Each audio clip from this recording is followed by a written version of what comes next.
I have a lot of stuff and it's all kind of a mess right now, but it's alright. It works well. But to show you kind of what I did is I took a bunch of pictures of the squash racket and then I sketched in traces of them. And then from these, I scanned them into the computer.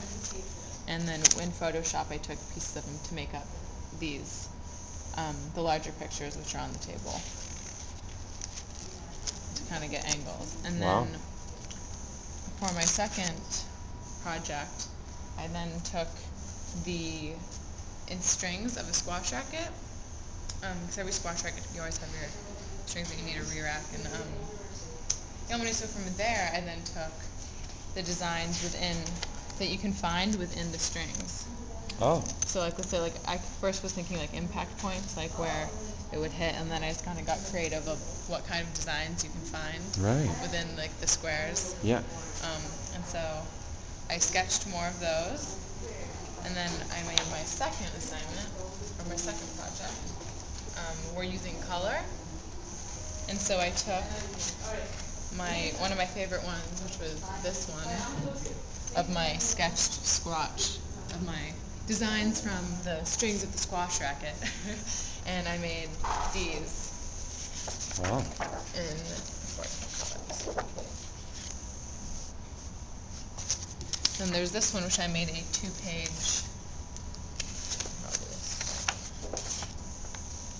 I did a 2-page spread for the Future Company Squash Ballers,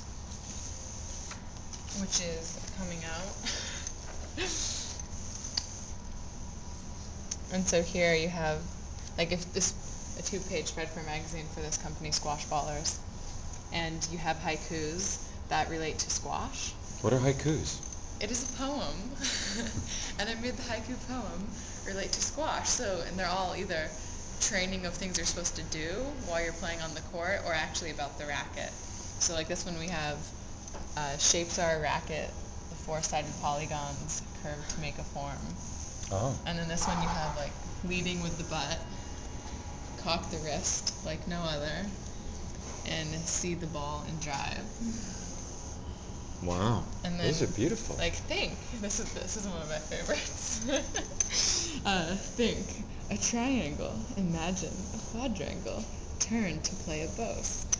Because then you have your quadrangle right here, and this, you've got your quadrangle and your triangle, and then you have the movement within the rackets, which is like you're turning to play a boast. So, yeah.